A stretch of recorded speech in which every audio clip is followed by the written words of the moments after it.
Kritik terhadap Presiden Joko Widodo yang disampaikan Badan Eksekutif Mahasiswa Universitas Indonesia ramai diperbincangkan oleh warganet. Tidak hanya berujung pemanggilan oleh pihak rektorat, akun media sosial pengurus BEM UI juga kena retas.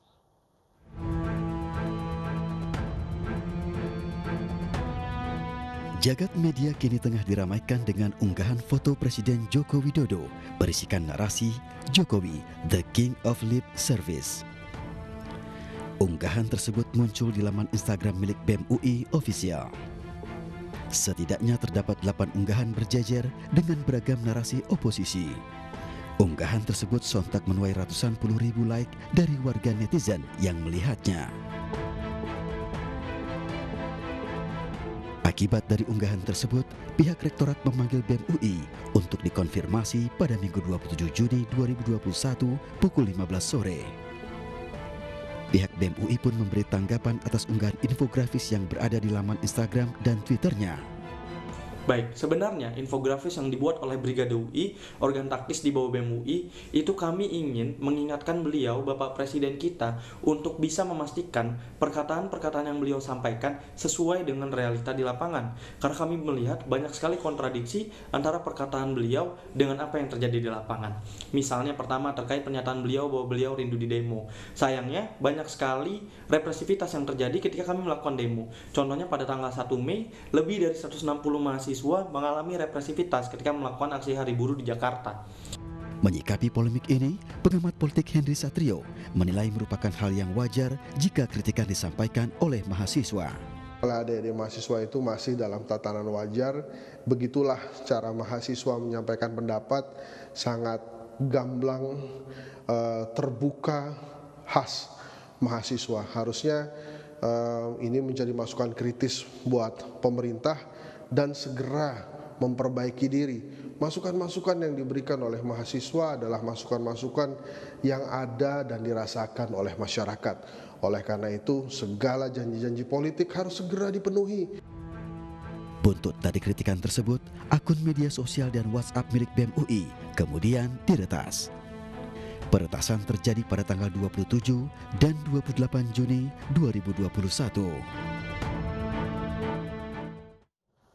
Mengingatkan Presiden untuk sesuai antara omongan dengan perbuatan. Itu adalah tujuan dari mahasiswa UI mengkritik Presiden. Bagaimana tanggapan para dosen Universitas Indonesia terhadap sikap dari BEM UI ini? Sudah bergabung bersama kita Bang Faisal Basri dan Bang Ade Armando. Selamat malam Bang Ade, Bang Faisal. Malam. Siap, malam. Saya ke Bang Ade dulu. Saya ingin koreksi, saya sudah pensiun. Oh gitu Bang, oke Bang, makasih Bang. Boleh koreksi dulu? Ya, Bang Faisal saat ini sudah pensiun, bukan lagi seorang pengajar di Universitas Indonesia. Baik, oke saya ke Bang Ade dulu. Bang Ade ini keras sekali menanggapi apa yang dilakukan oleh mahasiswa. Malah sampai bilang pandir, kemudian apa masuk UI-nya nyogok. Sebetulnya gimana sih Bang? Ya, ya harus dibedakan ya, ada soal pengungkapan dan apa yang ingin saya sampaikan. Kritik saya terhadap para mahasiswa itu bukan bahwa saya tidak setuju mahasiswa itu terlibat dalam dunia politik praktis, dunia politik ya, dengan menyalurkan kritik-kritik yang tajam dan keras. Itu mah hal yang biasa-biasa saja. Jadi kalau Anda melihat juga media sosial saya lazim tuh meng-mocking, ngejek, menyindir atau bahkan menghina ya lembaga atau orang yang saya pikir sebagai orang yang pantas dikritik atau dihina. Tapi saya ini mempersoalkan, saya terganggu karena apa yang disampaikan sebagai bukti-bukti tentang ingkar janjinya Jokowi itu problematik ya. Dan inilah kelemahan dari penggunaan media sosial. Media sosial itu tidak memungkinkan orang untuk menyajikan gagasan secara cukup lengkap ya. Makanya yang muncul yang seperti Anda gambarkan ini nih ya, pendek-pendek dan kemudian jadinya memang bisa sangat saya persoalkan ke argumennya. Misalnya contoh yang terbaik adalah begini. Mereka itu mengatakan bahwa Undang-Undang ITE itu, revisi Undang-Undang ITE yang diajukan oleh pemerintah saat ini, itu adalah sebuah bentuk represi.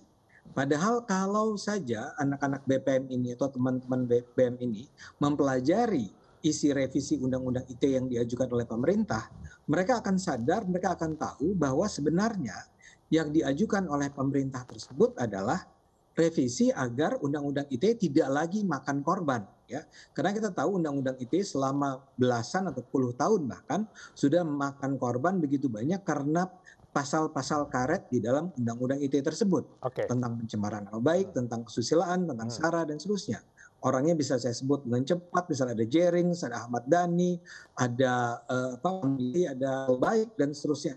Gisel yang terakhir susila itu ada banyak sekali korban dari Undang-Undang ITE. Nah sekarang pemerintah justru mengajukan revisi Undang-Undang ITE yang justru ingin mengoreksi agar pasal-pasal tersebut tidak lagi bisa ditafsirkan dengan cara semena-mena oleh orang-orang yang ingin membungkam kebebasan berekspresi.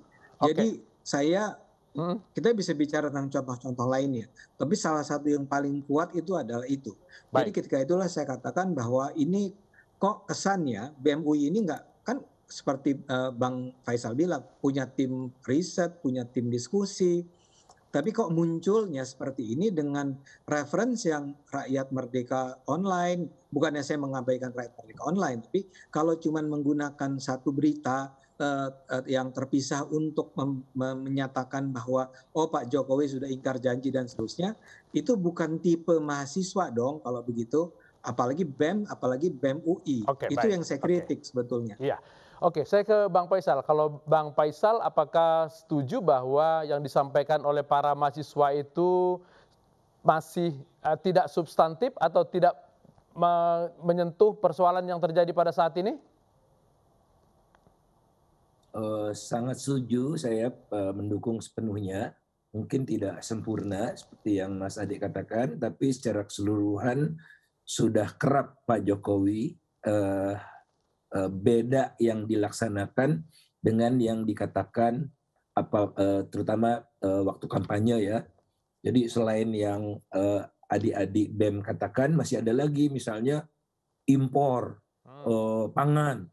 Justru di era Pak Jokowi lah impor pangan ini menggila, terutama untuk gula. Kita jadi pengimpor gula terbesar di dunia di era Pak Jokowi gitu. Padahal janjinya kan masa ini aja diimpor. Kemudian soal utang, kita harus mandiri, utangnya menggelembung dan mencapai tingkat tertinggi di era Pak Jokowi juga. Jadi masih banyak sekali deh kalau disampaikan seperti itu, dan ini sudah merupakan pengetahuan publik ya, bahwa banyak memang yang disampaikan, yang diutarakan jauh dari yang realitasnya. Oke, kalau memang seperti itu kenyataannya, apakah cara penyampaian yang dilakukan mahasiswa ini masih khas mahasiswa atau bagaimana? Saya kebetulan sejak mahasiswa sampai jadi asisten dosen, jadi dosen, jadi ketua jurusan, ya itu terlibat dalam berbagai demonstrasi. Jatuhkan Pak Harto, saya orang yang pertama demonstrasi di depan FISIP UI untuk mengatakan ini sumber masalahnya Soeharto dan oleh karena itu harus diganti. Teguran, telepon tidak ada dari rektor, tidak ada dari dekan, tidak ada dari mana-mana. Jadi sedemikian bebasnya kita berekspresi, tapi kita bisa pertanggungjawabkan gitu ya, bukan asal bicara. Nah di dalam konteks BEM ini saya masih merasa dalam batas-batas yang bisa diterima akal sehat. Oke. Suaranya hilang, saya ke Bang Ade dulu. Bang Ade, kalau sebetulnya hal yang disampaikan Bang Faisal tadi, bahwa sebetulnya yang disampaikan mahasiswa ini di lapangan memang ada faktanya seperti itu. Cara mahasiswa ini yang keliru atau substansinya memang yang menurut Bang Ade tidak tepat? Saya lebih menekankan pada substansi, ya, karena begini, kalau saja misalnya penasehat BEM UI itu adalah Bang Faisal, mungkin ceritanya akan lain. Ya. Apa yang disampaikan, kritik yang disampaikan akan berbasis pada data, pada sesuatu argumen yang masuk di akal, yang tajam, yang kritis, dan itu adalah sesuatu yang pasti kita bahagia kalau kita punya BEM UI seperti itu. Ya. Tapi kan masalahnya memang kita kentara sekali, yang bikin bukan Brigade 2021, Brigade UI 2021 yang bikin meme ini nih. Ya. Jadi memang tidak datang dari tim risetnya, bukan tim diskusinya. Terus penyebarannya oleh divisi propaganda. Jadi memang tujuannya bukan tujuan ngajak kita bicara secara ilmiah tentang persoalan-persoalan bangsa ini. Nah, kalau saja BEM UI itu melakukannya dengan cara ilmiah, misalnya tadi ya, duduk tim risetnya dengan nanya ke Bang Faisal, terus Bang Faisal akan kasih data, akan kasih rujukan-rujukan, terus mereka bikin dengan bagus ya, dan kemudian mereka sampaikan setajam apapun. Buat saya itu seperti saya katakan tadi, mengatakan Jokowi itu sebagai the king of lip service, itu sih biasa-biasa aja. Ya. Sampai sekarang juga Jokowi nggak marah, nggak ada reaksi apa-apa. Saya ikut dalam berbagai WA group di mana di dalamnya ada banyak orang-orang yang dekat sama Jokowi. Saya nggak baca tuh ada kemarahan. Kominfo tidak membloknya. Kepolisian, cyber police juga tidak melakukan apa-apa. Yang tadi dipertanyakan kan sebetulnya panggil itu direktur kemahasiswaan. Direktur kemahasiswaan ngajak ketemu untuk minta klarifikasi, dan memang menariknya itu dilakukan pada hari Minggu jam 5 sore dan setelah itu jadi isu ya. Tapi saya sih tidak melihat bahwa pressure-nya tuh, represi dari government-nya tuh tinggi terhadap apa yang dilakukan oleh teman-teman BEM UI ini ya. Jadi memang biarin aja sebetulnya perdebatannya berlangsung di Twitter. Saya menolak kritik dari BEM, Bang Faisal mendukung apa yang dikatakan BEM. Kita sama-sama dosen, kita ngomong di lapangan. Anak-anak BEM juga ngomong, mungkin ada anak-anak lain yang menolak. Ini demokrasi aja, demokratis saja. Baik, Bang Faisal, kalau misalnya harus substantif, kira-kira dari kritik yang disampaikan anak-anak UI ini, bagian mana lagi yang harus dikuatkan sehingga kemudian menjadi pressure yang bagus kepada government kita? Ini kan BEM bukan pertama kali saja punya karya seperti ini, ya banyak sekali karyanya. Jadi represi itu sudah berulang kali terjadi di UI. Jadi pemanggilan ini tidak aneh. Sebelumnya pihak UI berupaya untuk menggagalkan seminar yang dilaksanakan oleh BEM ya untuk membahas Undang-Undang Cipta Kerja. Yang bicara itu Profesor Maria, saya, ahli-ahli, dosen-dosen itu berupaya untuk dibatalkan. Jadi ada seperti itu gitu. Pokoknya UI ini harus tenang. Karena kalau tidak tenang, posisi rektor bahaya. Karena rektor punya agenda sendiri. Ingin jadi termasuk menteri dalam hal ini ada agenda gitu. rektor, Bang Faisal? Jabatan komisarisnya ingin.